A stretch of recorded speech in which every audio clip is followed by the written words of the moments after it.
We're focusing on 3 very different but also very similar movies: Pitch Perfect, Hunger Games: Catching Fire, and Bridget Jones' Diary. They all have a strong female lead character.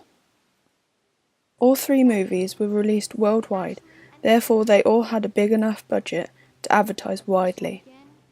The effects of advertising are massive.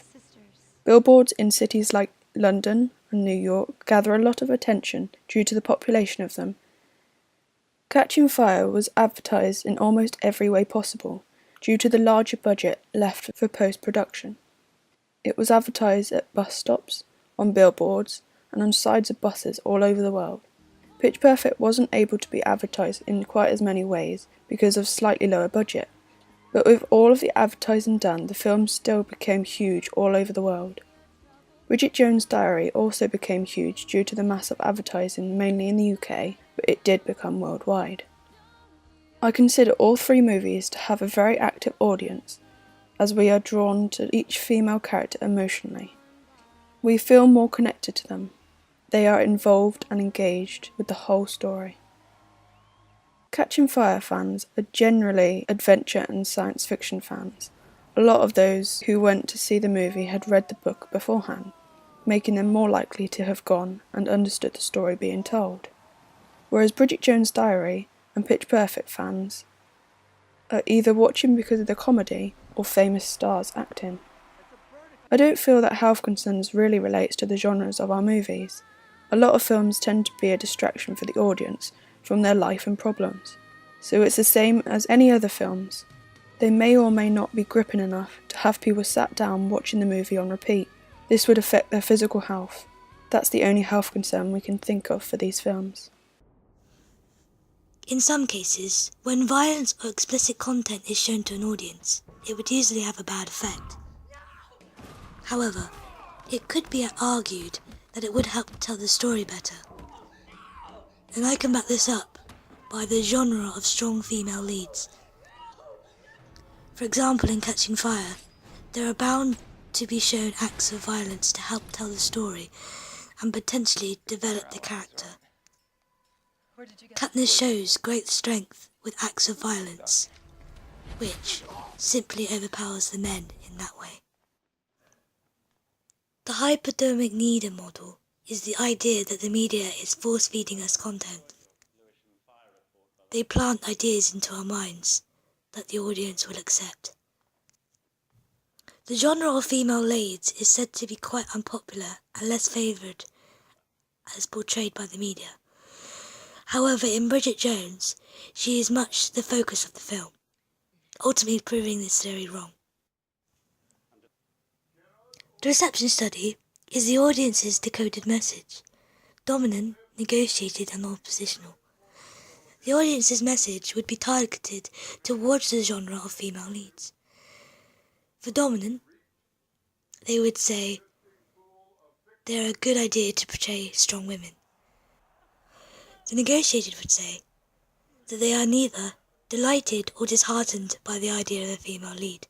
And the last one, oppositional, which is where the audience agree with the genre of female leads. And the last one being cultural competence, which means basically cultural bias to someone who's different. I'm not too sure how this could be interpreted in the female lead, but for one thing, different cultures would have different opinions. I guess I could relate this to Pitch Perfect. Although the main lead is white, there are other leads in it which hold different cultures and ethnicities. Within the TV and film industry, censorship debates are common, as many people will want to protect the innocence of under 18s by limiting the amount they come across sex, violence and swearing. Mary Whitehouse coined the term video nasty for her campaign to clean up TV and protect young children. Her list of video nasties included The Evil Dead, Cannibal Holocaust, Inferno and The Killer Nun.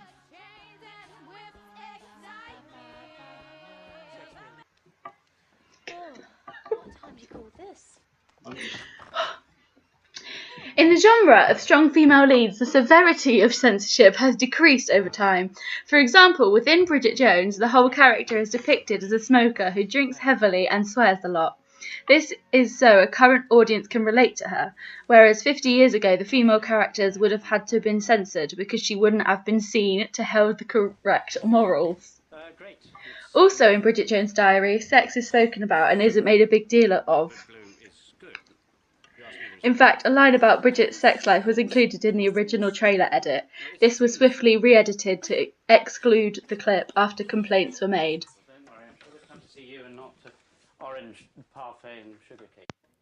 The uses and gratifications theory focuses on why viewers will watch a particular piece of media. The theory itself is solely driven by the idea that we seek out certain media which we can apply to our own lives. Unlike the hypodermic needle model, this theory assumes that audiences are not passive but active within their role of integrating media into their lives. An example of this in the strong female lead genre could be that the largely female audience will be able to relate to the main characters. In Bridget Jones' Diary, Bridget is a character relatable to the audience. She is chubby, not overly attractive, and has many vices which she wishes to change. This is a fresh and not often seen female character in the media, as women are sometimes depicted as sweet and innocent and very pretty as their main traits. By making her in the shape of the average woman, a large proportion of those watching will be women who also struggle with their weight and drinking and smoking, just as Bridget does, in order to empathise and recognise that others are similar to themselves. Preferred, negotiated and oppositional response means how different audience members will respond to meanings of the same text. The same footage can be perceived in many different ways. For example, in Hunger Games, the context of the plot could be viewed differently. A preferred reading would be that the government is corrupt and Katniss is right to fight against them. A negotiated reading would be that although the government is corrupt, they may see Katniss as going about the issue the wrong way, although they are understanding of why she would do it. An oppositional reading would think that the government isn't actually corrupt and Katniss is wrong to go against them. My name is Cynthia Rose. Over the years, participation has become a large part of measuring audience response. With the rise of social media and the increase of media technology, the interaction between fans and their favourite shows or films has been made easier than ever. The best example for this one would be the Hunger Games.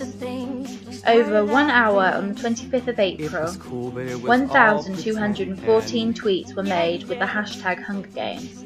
The series also has a Twitter account, @TheHungerGames, which has 1.4 million followers. These followers will be the first to know of new trailers, games, interviews that the cast are doing for promotion.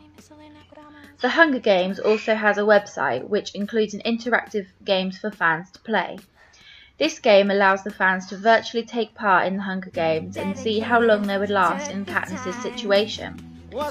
Pitch Perfect also has a large following on Twitter. The Twitter account @PitchPerfect has 288.6 thousand followers, and 500 tweets were posted within an hour with the hashtag of the same name.